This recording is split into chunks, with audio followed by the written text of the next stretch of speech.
So welcome to our Monday night course again. It's good to see those of you who have joined us last series, and we're back again. We hope you enjoyed the 2 weeks off from Monday nights. You probably filled it, I'm sure, but it's a joy to be back. And if you're new tonight, we welcome you to our course. It is a great joy to welcome you this evening, and thank you for joining us. This is a course on the Bhagavad Gita, but in particular, divine love in the Bhagavad Gita.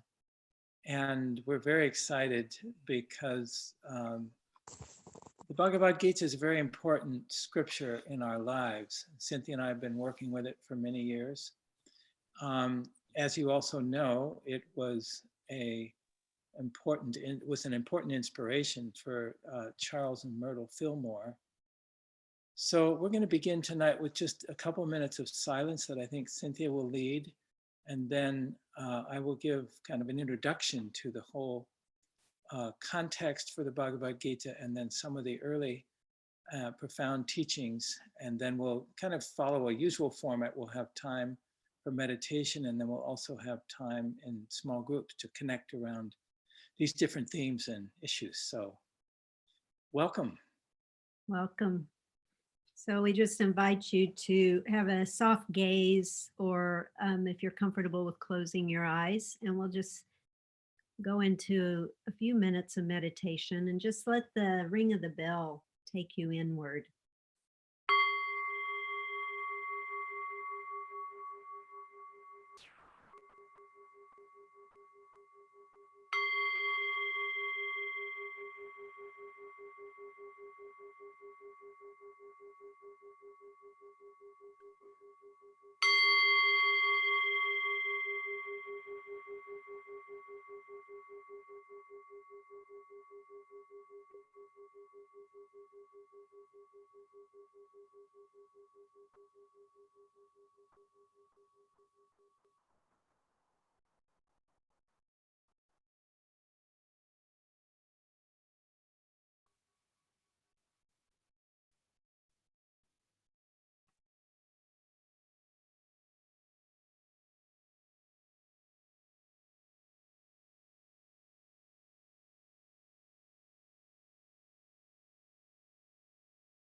So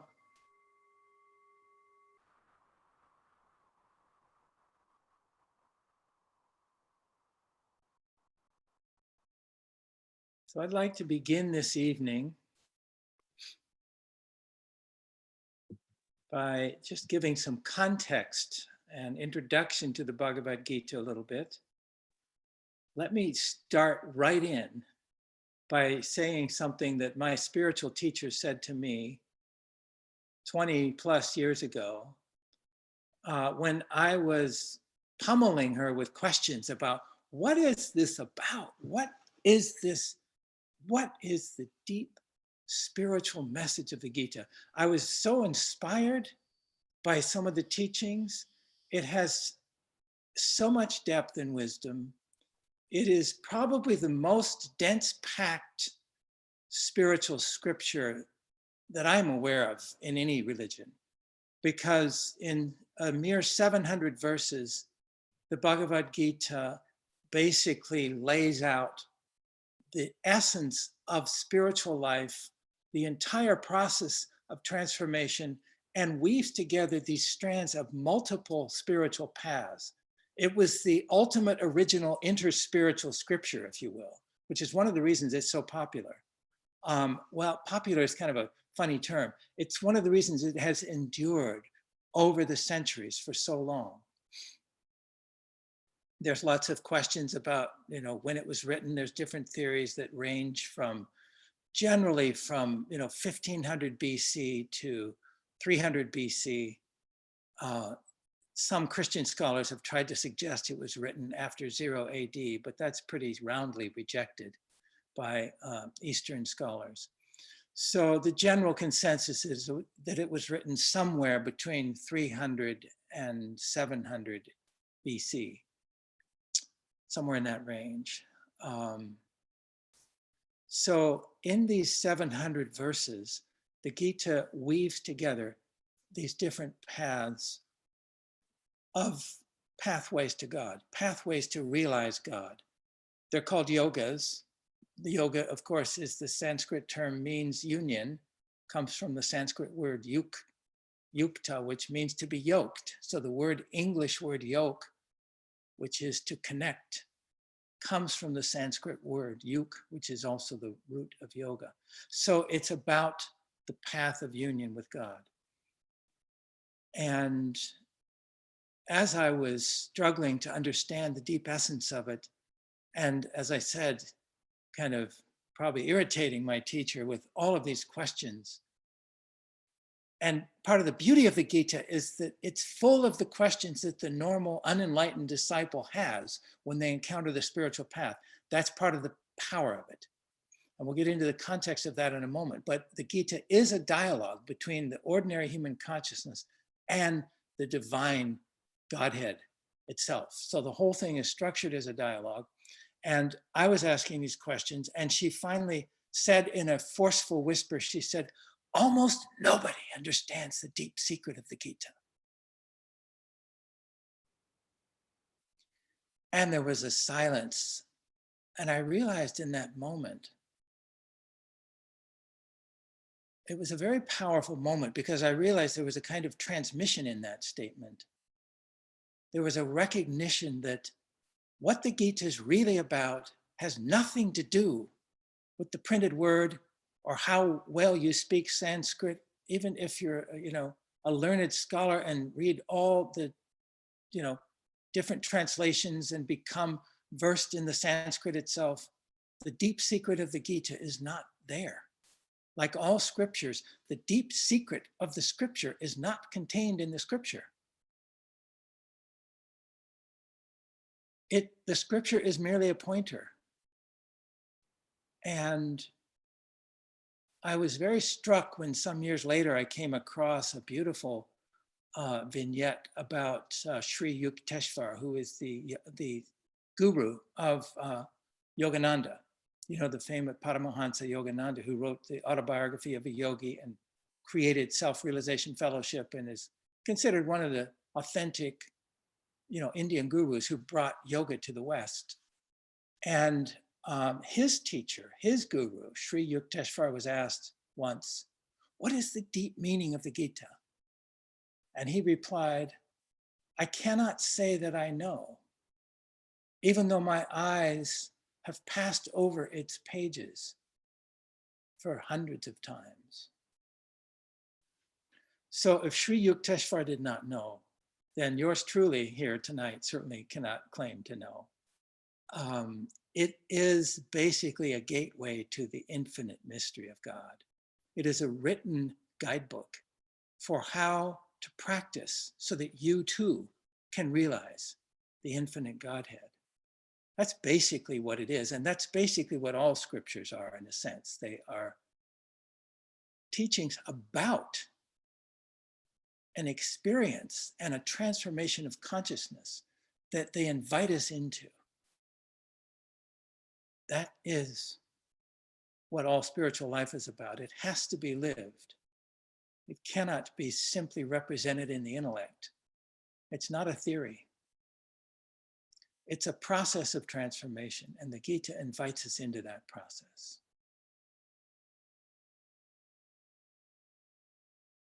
So the context for the Bhagavad Gita, it takes place on a battlefield. And that's kind of an interesting situation. I think it's intentionally extreme. It's a little bit similar to the story of Abraham and Isaac, where, the story where Abraham is ordered by God to slay his own son, Isaac. At the last minute, he doesn't have to do it, of course, although that's not known until the last minute. But the point of that story is, will you follow the will of God even when the instruction from God is so extreme as to go against all principles of human morality? It's a very stark test, in a certain sense, of the human will and the capacity to follow divine will, even if it on rare occasion violates sort of human morality, if you will.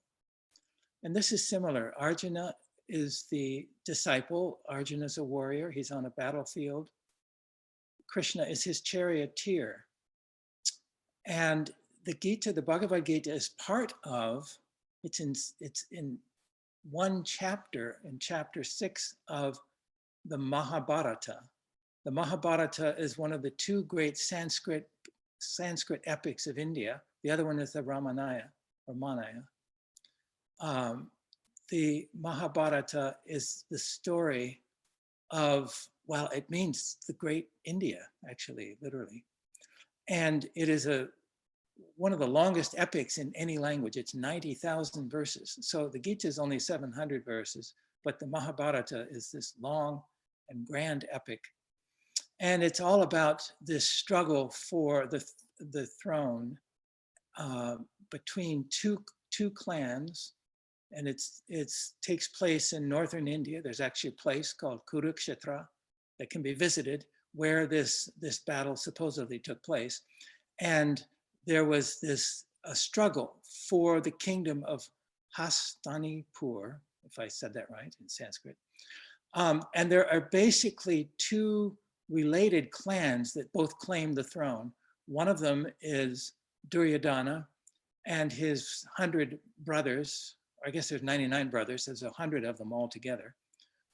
Duryodhana, who claims that he's the next king to ascend to the throne after the blind king. There's a king who is basically aging and is basically going to pass soon. His name is Dhritarashtra. And it's very symbolic that he's a blind king. So he represents someone who is in political authority, but actually is blind and kind of clueless. And we all know about those political leaders, and we have some of those around today, as we're all aware. And we have had those throughout, time immemorial in human history. So on the one side, you have Duryodhana and the Kauravas, they're called. And on the other side, you have the Pandavas. And they are the oldest. They are 5 brothers. The oldest is named Yudhishthira, and then his brother Arjuna, who is the kind of disciple and the one who dialogues with God in the Bhagavad Gita, and then his other brother Bhima, and then he has 2 twin brothers whose names I forget right now. So you have 5 Pandava brothers and you have 100 Kauravas, and they are at loggerheads. And Krishna has done everything he can to try to prevent this war. He's tried to negotiate. He has tried to set peace agreements. Everything has failed, primarily because Duryodhana absolutely refuses. He will not yield anything. He will not yield any part of the kingdom to the Pandavas, even though they are actually related. They're kind of cousins. So they are not completely independent, like 2 warring tribes. They're actually part of the larger extended family, which is also symbolic. Now, the important thing about the Gita is to understand that, as Gandhi emphasized, the entire thing, the entire Gita is a symbolic metaphor for the struggle of the soul as it goes to realize God. And the 5 Pandavas represent essentially the primary virtues of the human being, if you will. And the 100 Kauravas represent sort of all the different forms in which one can go astray. So, the paths that lead to destruction, as Jesus said, are wide and broad, and the ones to truth are narrow and straight and narrow, if you will. So in a certain sense, the different kinds of delusion and wickedness and, kind of shadow sides are many. And the Kauravas represent those 100 pathways that lead you away from God. This is kind of, I'm oversimplifying, but this is the essence of it. And so what happens is there's a very critical moment also, which I want to bring out because I think it's very remarkable that the turning point where the war becomes inevitable takes place when there is this dice game that takes place between Yudhishthira, who is the eldest brother of the Pandavas, and Yudhishthira and the other side, they invite Yudhishthira to a dice game. And dice in those days was, quite a fancy way of very formal, and it's conducted, in a room with all witnesses. It's kind of a fancy gambling. And they pitted against Yudhishthira, they pitted a very sly, essentially a trickster who was extremely good at dice and also cheated in a way that could not be discovered. And so what happens is in this dice game that Yudhishthira loses. First, he puts up, all of his possessions and his cattle and, his whole land as a stake, and he continues to lose these things. So he loses one play of the dice after another. And finally, he loses everything he owns, and he loses all of his claim to any part of the kingdom. So it's now becoming official that the Pandavas have no claim to the kingdom because they've lost it all. And then what happens is that the other side continues to pressure him and says, okay, now put your brothers up as a stake in the dice game. And he loses all of his brothers. He loses his 4 brothers. And then they say to him, put yourself up. And if you win, you'll get it all back. But if you lose yourself. So very symbolic here. And so they have another roll of the dice, and Yudhishthira loses himself. And then finally they say, put your wife, Draupadi, up as a stake in the dice game. Again, if you win, you'll get everything back. All of your possessions, all of your brothers, yourself, the whole shebang. If you lose your wife as well. So another roll of the dice, he loses again. So at that point, he's lost everything. And then what happens is, and this, of course, this dice game takes place in the royal court, where all of the elders of the society are present, both the political leaders and the senior religious leaders and the statesmen, So, and the great Drona, who's the great military leader who has trained Arjuna, in the arts of how to fight, war. And Arjuna was his, master student. So Drona is there, Bhishma is there. Bhishma is the great, statesman, the ethical leader.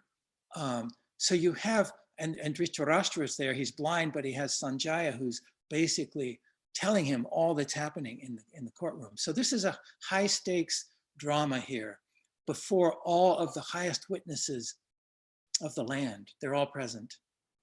And in that context, Duryodhana, now having just won the princess, says, because she's now his slave. And so he proudly announces, well, she doesn't now own a thing, not even the clothes she's wearing.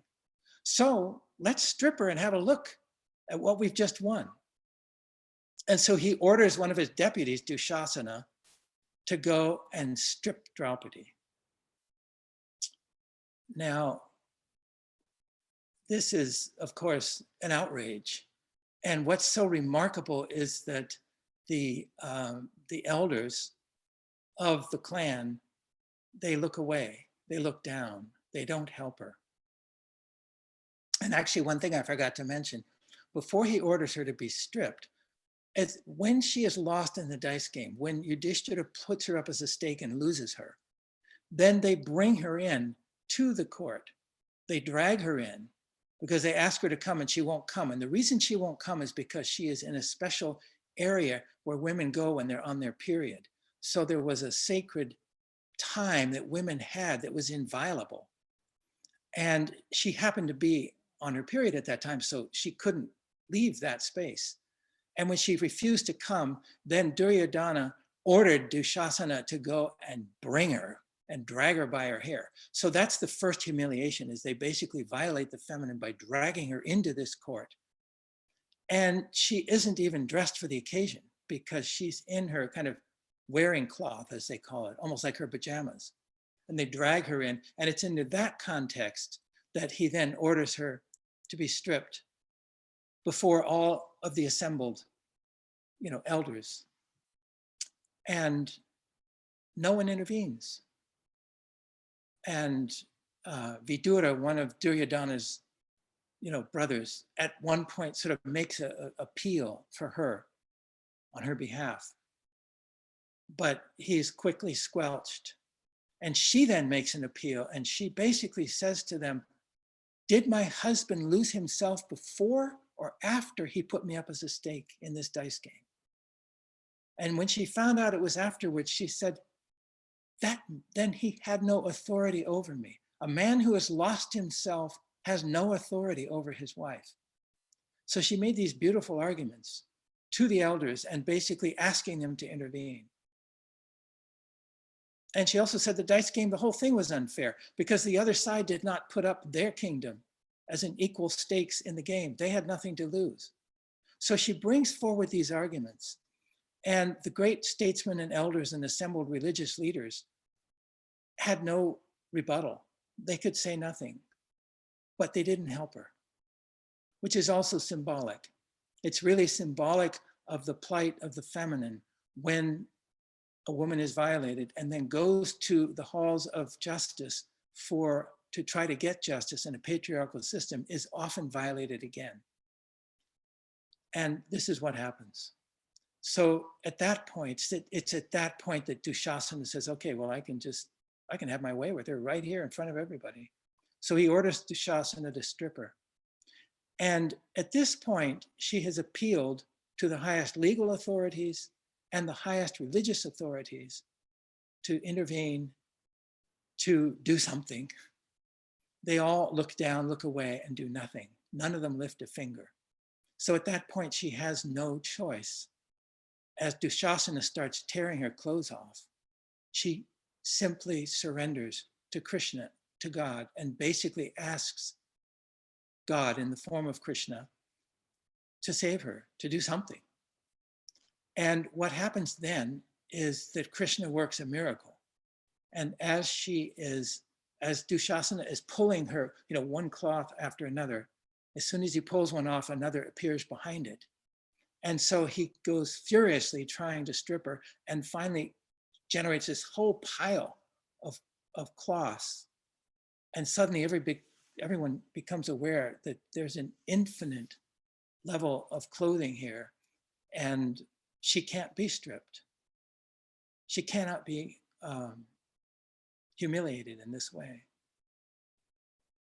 And at that point, there's a kind of a pall over the whole assembled congregation, because everyone realizes that something miraculous has happened, and that obviously some kind of intervention has happened.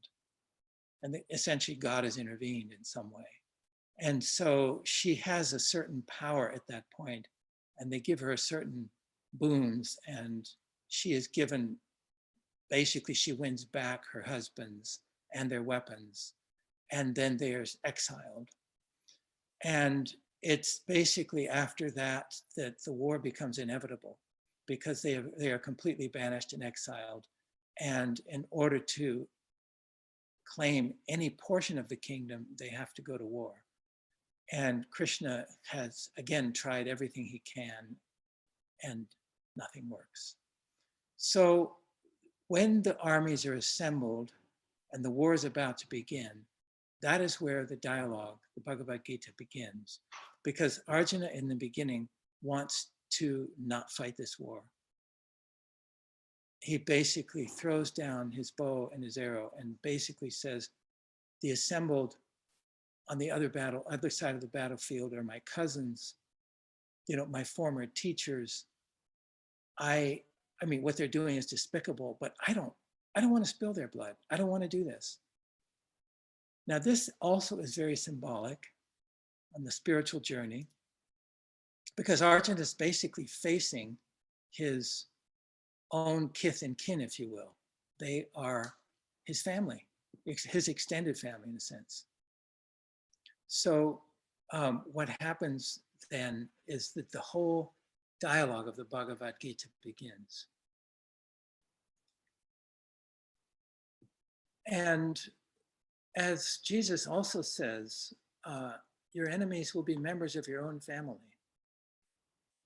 Arjuna is facing that dilemma right there, that the people sometimes who will oppress you the most and prevent you from actually walking your true spiritual path into your own spiritual destiny will sometimes be members of your own family. And in a certain way, you have to somehow renounce them and, sometimes engage in conflict with them in order to walk your true path of your own destiny. And this is a very stark case where Arjuna is faced with that dilemma. So this is where the Gita begins. Arjuna expresses his grief. He doesn't want to enter into it. And then Krishna basically begins the set of spiritual teachings, which are chapter 2 of the Bhagavad Gita. Krishna is silent in chapter 1, where Arjuna is basically expressing his unwillingness to fight. So I now want to screen share here, and we can go into some slides here. So let's see where we are here. I think this is us. We share this. Come to here. Okay, so this is just a little schematic. I found a couple of things online. Whoops, sorry. This is, I'm just trying to get these photos on. Okay, this is the dice game. So this is one of these kind of Indian art representations, but on the left side, you see Yudhishthira looking there as he's losing yet another round. And his brother is behind him, very concerned, while the other side is proudly winning one round after another and destroying him through trickery. And then here is a depiction of the moment when Dushasana is trying to disrobe Draupadi. So you have the assembled elders in the Kuru court, and Dushasana is there there's lots of articulations of this, as you can imagine, in Hindu art, religious art. And actually, they enact this whole drama in certain areas of particularly South India. And there's whole Draupadi cults, and it's a long, beautiful part of the history of India. So, so basically, this is a depiction of Arjuna and Krishna. And what happens in the Bhagavad Gita is that Krishna does not initially reveal himself to Arjuna, or he certainly doesn't reveal the fullness of who he is until later in the Gita. But at the beginning, Krishna begins to give Arjuna the deep teachings of the spiritual path. And so Arjuna begins to realize that Krishna is, a highly enlightened being, and essentially falls at his feet and says, "I am your disciple, teach me." And that is then the whole process of the rest of the Gita, is essentially the teachings from God in the form of Krishna to Arjuna, who is the human disciple. So in a certain sense, Arjuna is you and I, the ordinary aspiring, sincere aspirant who really wants to realize God and is entering the path and is yearning for this, but doesn't, excuse me, let me go back, doesn't know, needs the guidance, needs the transmission. And Krishna then is the one who provides it. So one of the first, what I'm going to do tonight is outline, that gives a kind of a certain sense of the basic context of the Gita. And then what I want to do is outline some of the basic teachings in the early first couple of chapters. Now, the Gita has a lot of depth, and it weaves together several different traditions, and we'll come to that in a moment.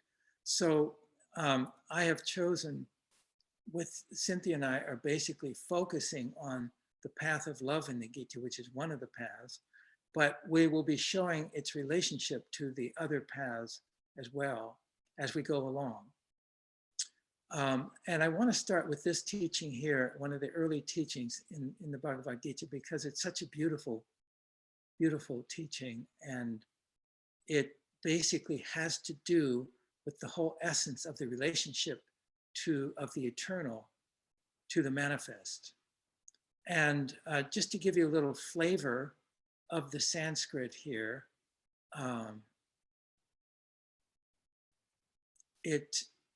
the Sanskrit verse goes like this: Na sato vidyate bhava, na bhavo vidyate sata.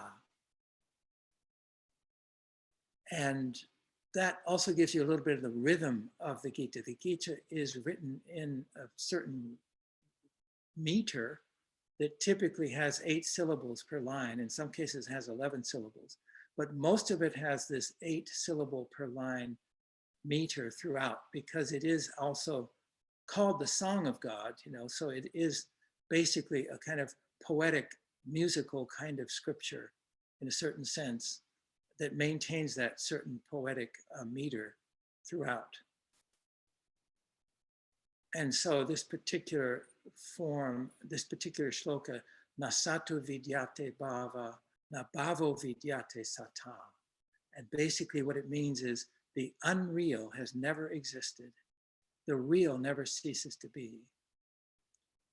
It's very similar, for those of you who've studied the Course in Miracles, you will recognize this immediately, where the Course in Miracles summarizes the entire Course at the beginning by saying the real can never be threatened and nothing unreal exists. I think it says it the other way around. Nothing unreal exists. The real can never be threatened. So there is this whole understanding here also in the Bhagavad Gita that what is ultimately real is eternal, has never not been, and never will cease to be. And what is unreal, what is not eternal, has never existed at all. And so as we go along, we'll be delving into the deeper meaning of that teaching, but it's a very foundational teaching really to all scriptures about the kind of ontological status of what is ultimate, what is eternal, and what is ephemeral. Now I'm looking for my, oops, I'm still learning how this behaves. Okay, so right at the beginning of the Bhagavad Gita, Arjuna refuses to fight. He basically says to Krishna, I will not do this, and defies essentially the will of God. And this is an important thing to recognize, that at the beginning, Arjuna basically has the same stance that all of us have when we are pulled and called to God, especially when the difficult part begins. Usually there's a kind of a romance or a honeymoon period, but then the real work begins, when you have to kind of face your shadow, face the parts within yourself that have to be transformed, and you have to do some real work. And the whole orientation of the human disciple in that moment is, I'm not going to do this. I don't want to do this. And there's a kind of refusal.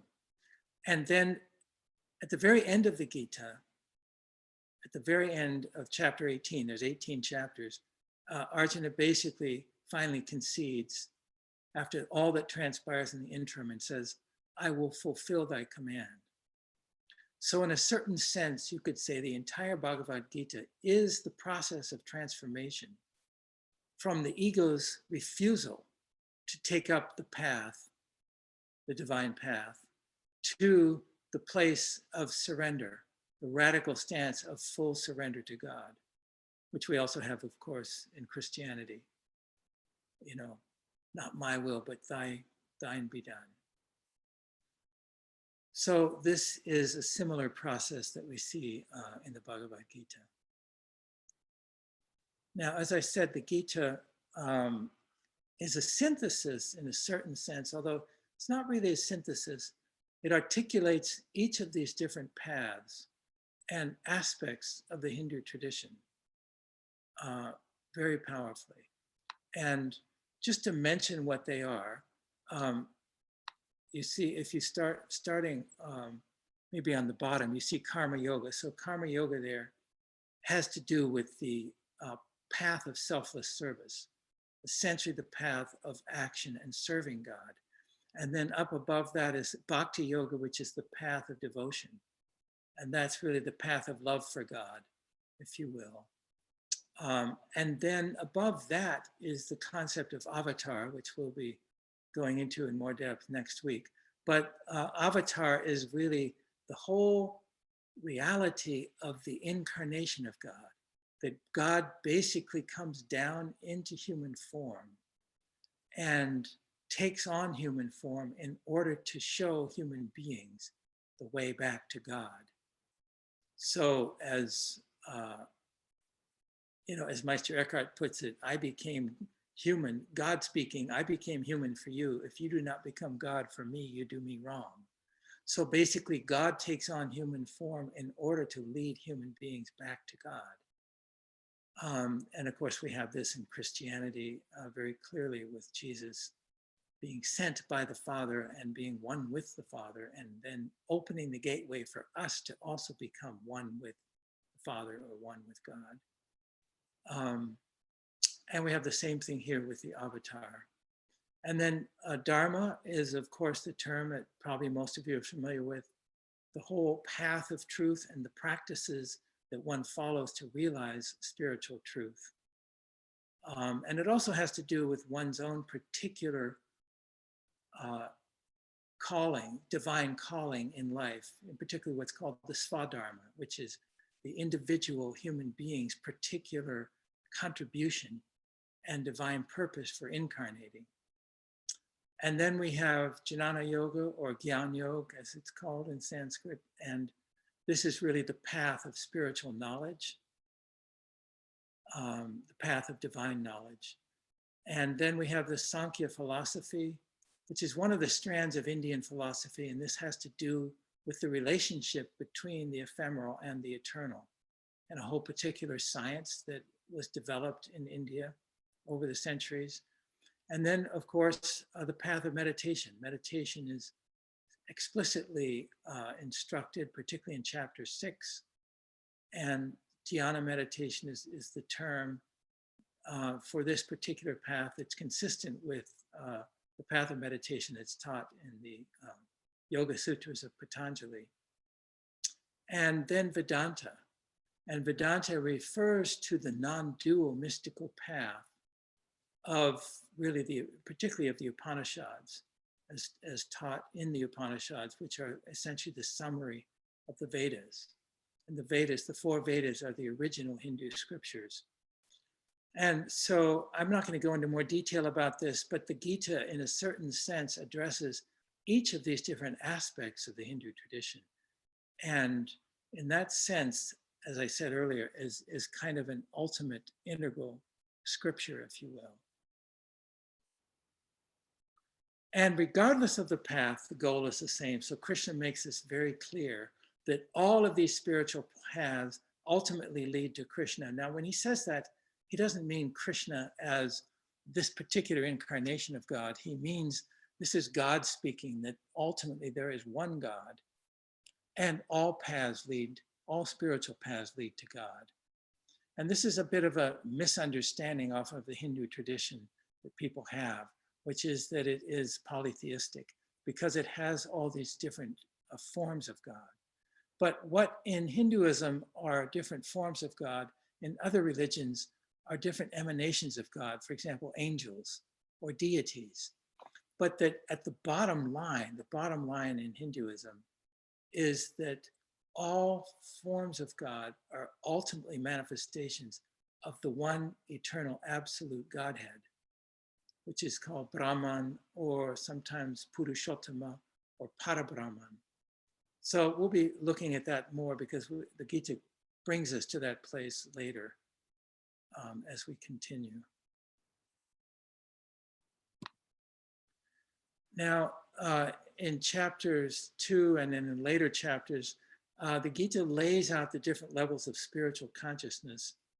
And I've just summarized them here. Starting from the bottom, at the kind of the lower levels, we have the Indriyas. And the Indriyas are essentially the senses. And in the Hindu understanding, and really in all esoteric systems of understanding, the senses are both the outer physical senses that we recognize of, sound, taste, touch, feel, smell. So the normal, what we think of as the normal physical senses, but there are also the inner senses. There is an inner correlate to the physical senses, which receives those perceptions and is the inner sense of smell and touch and feel. And so the outer senses and the inner senses are 2 aspects of the 5 senses. And the mind is also considered one of these senses. So in a certain sense, the mind is the 6th sense. And as you move from the senses to the mind, you have the lower mind, which is sort of what we would think of as our normal consciousness, including emotional states. And then we have the higher mind. I notice higher is misspelled there, which would be essentially the highest kind of harmonized and visionary mind and ideals and principles, and the higher intellect that is infused with a kind of wisdom. All of that then is part of the normal consciousness of essentially the unrealized human consciousness. And then there are the higher spiritual states of consciousness, which you can see the 3 on the top there. The lowest is called the buddhi, and the buddhi is a Sanskrit term that refers to spiritual intuition, spiritual perception. And it is a doorway that is opened, in a sense, you could say, through the beginning of spiritual awareness. And the buddhi then leads one onward, higher, to what is called the Atman. And that's usually translated as soul. So the Atman is a higher level of consciousness than the buddhi. And the Atman is ultimately one with the Godhead, one with Brahman. The Atman refers primarily to that divine state as it's manifest in the individual human being. And then the Brahman refers to that ultimate unitive divinity in the cosmos and beyond the cosmos. And in the Gita, this is referred to as the Purushottama, the Godhead, which is the absolute, infinite, unconditioned divine essence, if you will. So these are the levels, and between them, I have this Sanskrit term buddhi yukta, which I put in there because it's referred to frequently throughout the Gita. And what it refers to is that in order to really get started on the path, the disciple has to be united to the buddhi. There's a leap that has to be made from the mind, from the manas, including the higher mind, into realization of the buddhi. And this is why we have the spiritual practices of meditation and other forms of selfless service. One has to get beyond one's own identification with one's own separate sense of selfhood and with the mind, and begin to tap into these higher spiritual levels of consciousness. And a very critical step is this becoming united to the buddhi. And the early practices in the Gita are designed to help that process to happen, so that when one begins to realize the buddhi, then one is definitely on the path. And that will then, over time, if one stays true to the path, lead you ever higher into the other higher states of consciousness. Okay, so now here is where we get into some of the early teachings that Arjuna gives to Krishna. And the first one, since they're on a battlefield, is really, really, of course, central. We find it in all spiritual traditions, but it's articulated very clearly in the Gita in a very kind of no-nonsense way, in which basically Krishna teaches that the true nature and true essence of a human being is eternal and never dies and can never die. Because Arjuna is facing his own death, right, on the battlefield, and he's also facing the reality of having to slay these others who are some of his, cousins and friends and former friends. So he's in an understandable level of distress.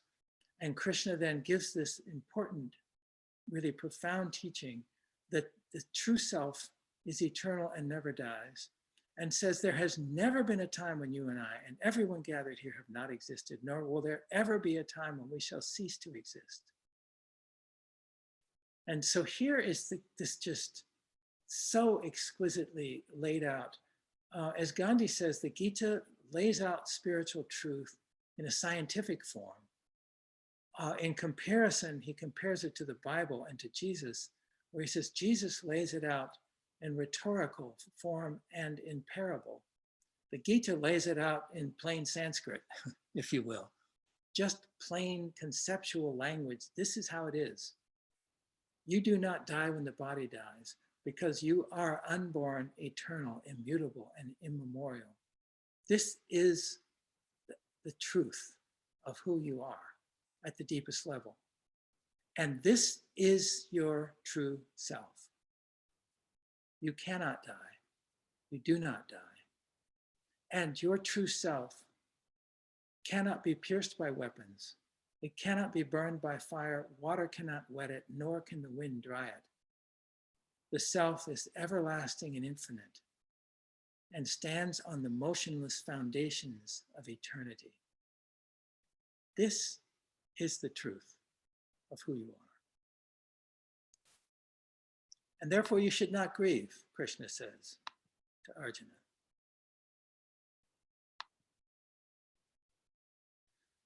So that is one of the important beginnings, teachings here. And then something that I really love about the Gita, which Krishna says, because most scriptures don't tell you this, but it's true of all scriptures, I would suggest, that just as a reservoir, if you imagine you have a little well out in your backyard, and suddenly the whole countryside is flooded, then, you know, that well is just superfluous at that point. You don't need it anymore because there's water everywhere. And Krishna uses this metaphor to say that just as a reservoir is of little use when the entire countryside is flooded, scriptures are of little use to the enlightened person who sees the Lord everywhere. So this also points to the fact that scriptures are simply a guide. They are intended to invite us into this interior journey of spiritual realization. And when we've had that realization, the scripture can be set aside. We don't need it because we see the Lord everywhere. We are immersed in God. We are completely one and drenched in God. And the scripture is basically a guidebook to get us there.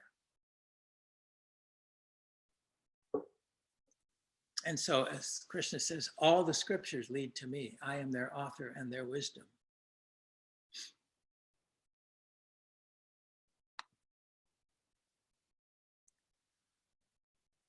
And then Krishna goes into this very important teaching that is one of the most important teachings throughout the early stages of the Gita, which is called prajna pratistita. And this is the idea that we must not be attached to good fortune or bad, but we basically strive for this steady wisdom. Steady wisdom is this term, prajna pratitista.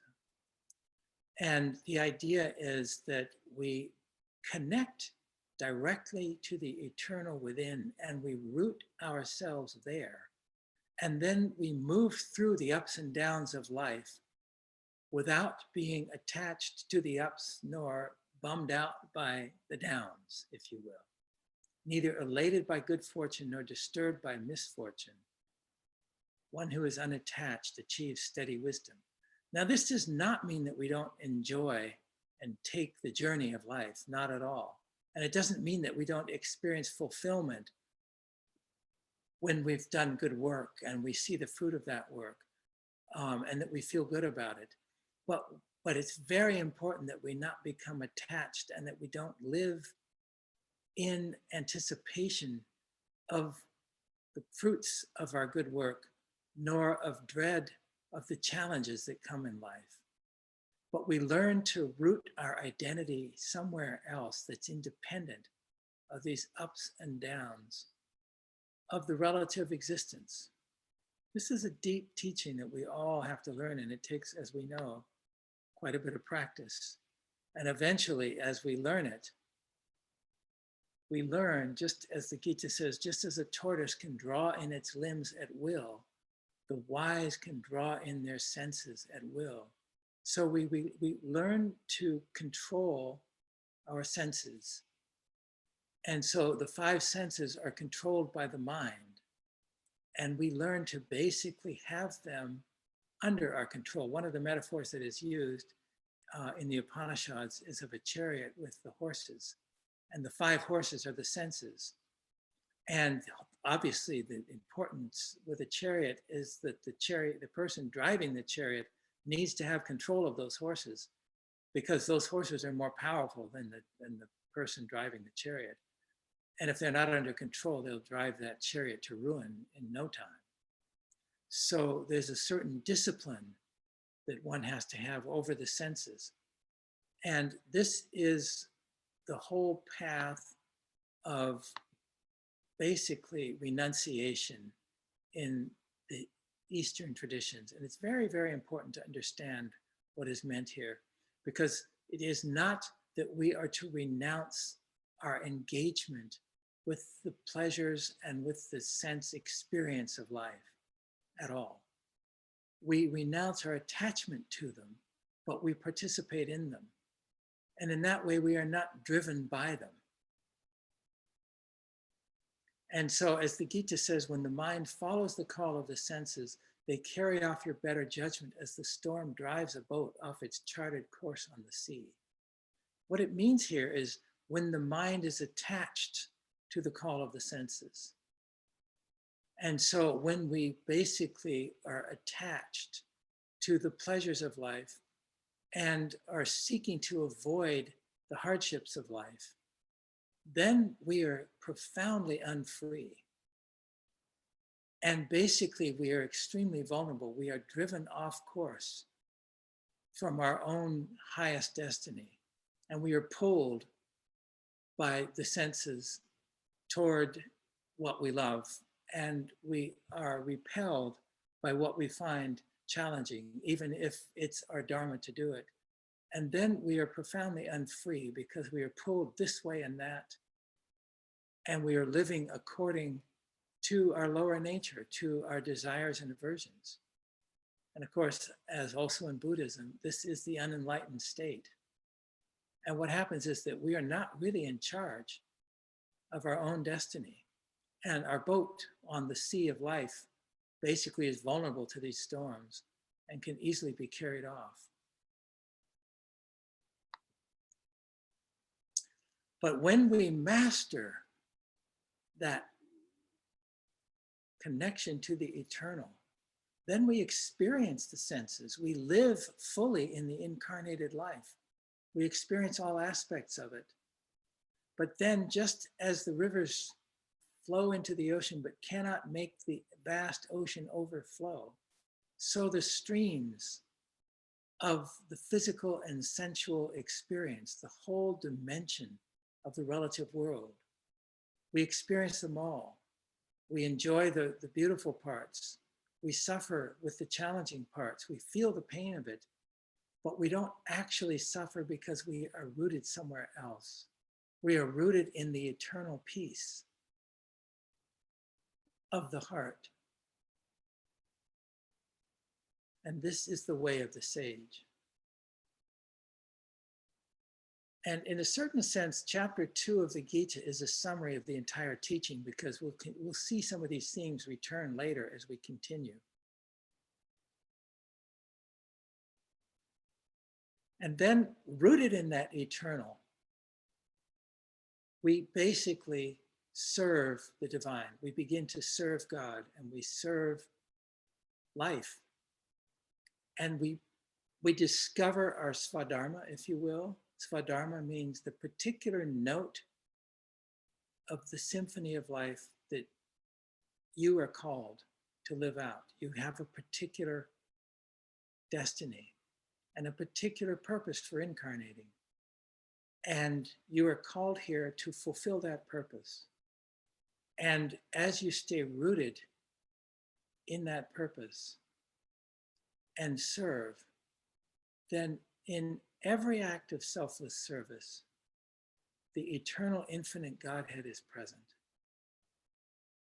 It's a very, very beautiful teaching here, where Krishna basically says that when we are truly in alignment with our divine purpose, and when we serve that purpose, the Godhead, the absolute infinite divine source of life and the foundations of the entire cosmos, are present in that service. It's like a kind of fractal presence of God being compressed, if you will, right into that moment of a genuine act of selfless service. And this same principle is expressed like in the widow's mite, you know, in the Bible, where Jesus says that the one coin that the widow had that she gave with that act of purity was worth more than all of the donations of the wealthy, because the eternal Godhead was present in that act. She wasn't giving in order to be seen to be giving. She wasn't giving just of what she had. She was giving of her own being from the depths of her heart. And in that form of giving, the divine itself is present and is in fact doing the giving.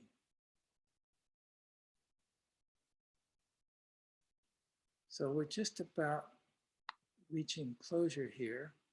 Here, a summary again of these teachings from the Gita that I just love them so much. And I really want, when we go into our small groups later, we'll be talking about your relationship to the eternal.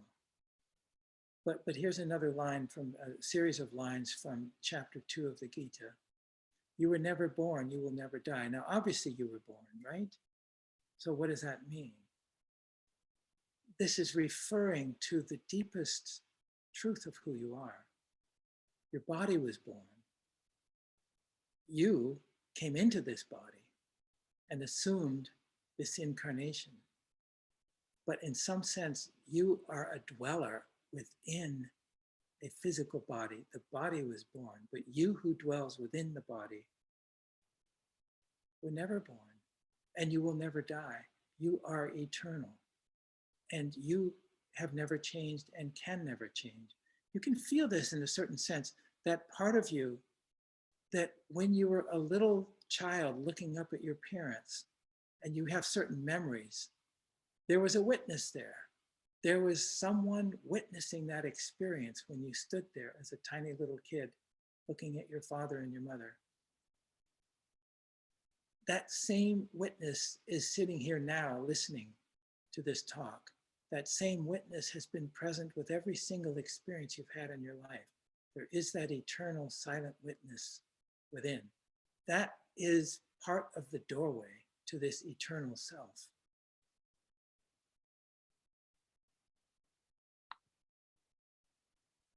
Unborn, eternal, immutable, immemorial, you do not die when the body dies. The human being does not die when the body dies. And as I was saying it in our last course, this is now something finally that even science is beginning to gather extensive phenomenological evidence for this through particularly the near-death experience, the shared death experience, all of that data that we reviewed in the last course, which is why I sometimes say that science is finally catching up.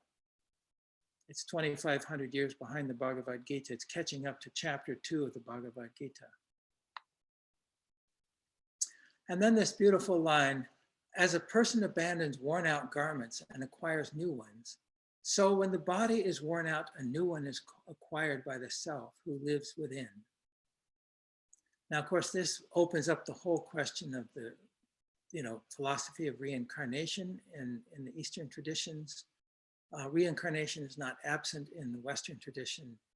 We won't go into that tonight, but we will talk about it in subsequent sessions. But the essence of it is, and somehow it must be partly true, if you were never born and will never die, and if you are eternal, then what happens to you after this body dies? If you don't die, where do you go and what happens?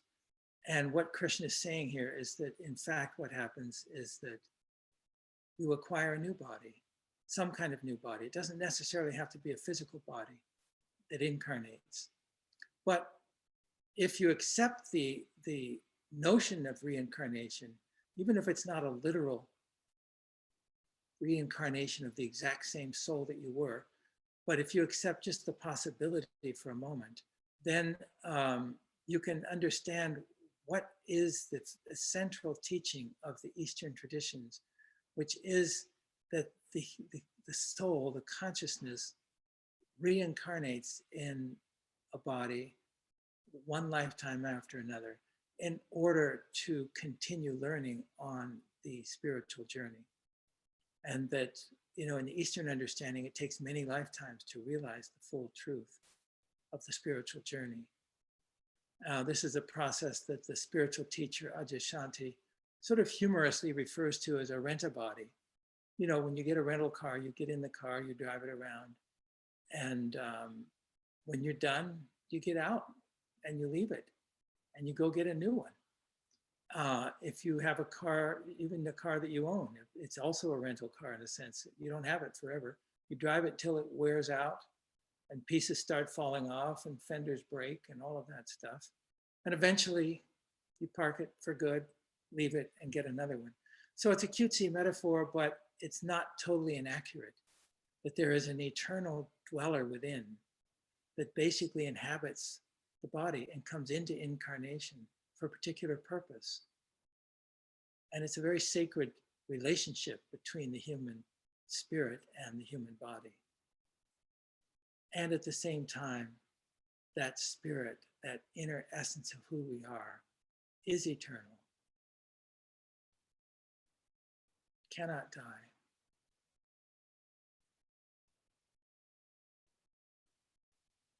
So let us close here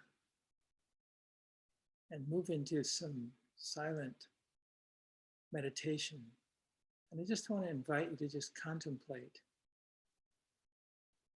these final teachings about the eternity of the soul, the majesty and the magnitude of that.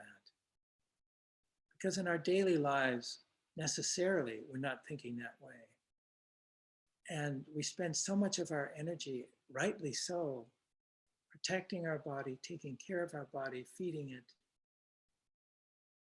going through the rhythms of life, the daily rhythms. And it's easy to forget, to lose awareness of this eternal aspect within,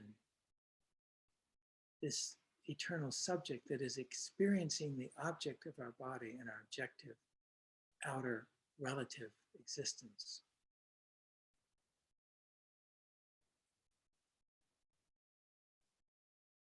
So let's now move into meditation. I just invite you to gently close your eyes or have a soft gaze to the floor or the keyboard.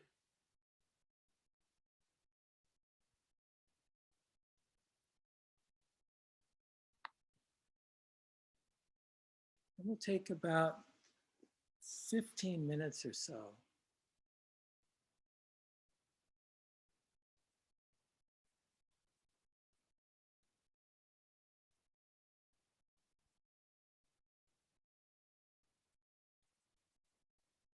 Just invite you to allow your awareness to focus in the heart area.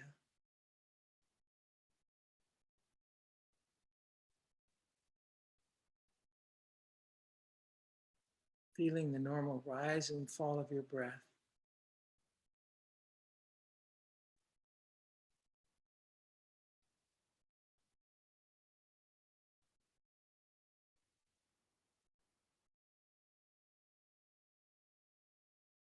And just becoming aware of the one who is aware.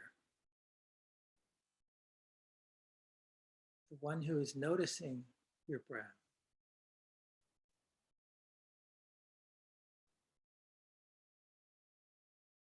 The breath comes and goes.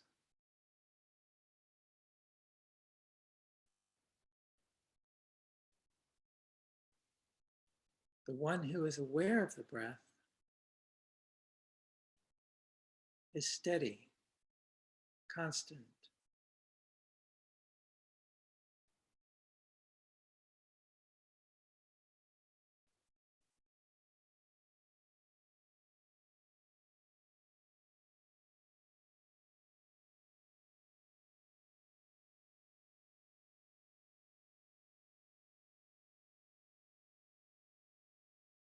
This one who is steadily, constantly aware of the in-breath and the out-breath is also aware of other feelings of the body, aware of the pressure of your seat supporting your body, perhaps the floor supporting your feet, perhaps certain sounds around you, including the sound of my voice speaking.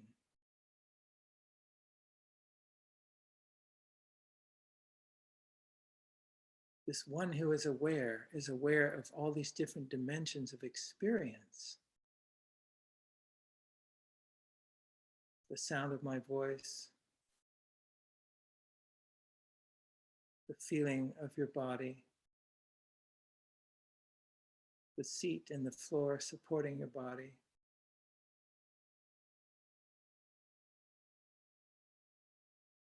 The sounds around you.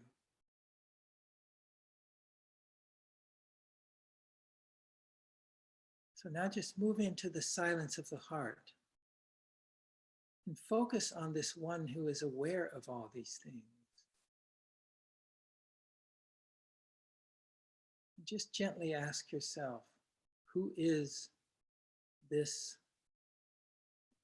one who is aware? Who is this awarenessing being?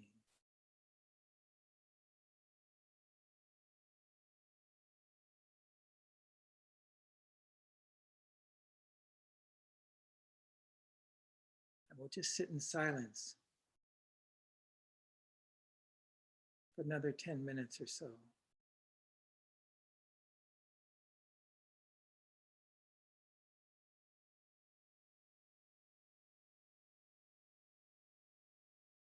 Feeling this one who is aware and becoming aware of this awareness.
So welcome back.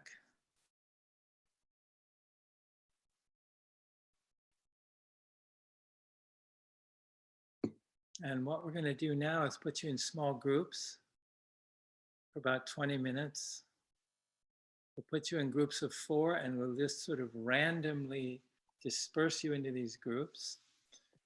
And the invitation is to share really on two levels. One is whatever you would like to share in relation to what's been spoken tonight, anything that's struck you or touched your heart or felt, awakened or inspired or whatever feels important to bring forward about what I've shared in relation to the Gita. And then the second part that I really invite you to consider, and it could be the focus for you, choose what you want to focus on, would be this eternal aspect of your own being.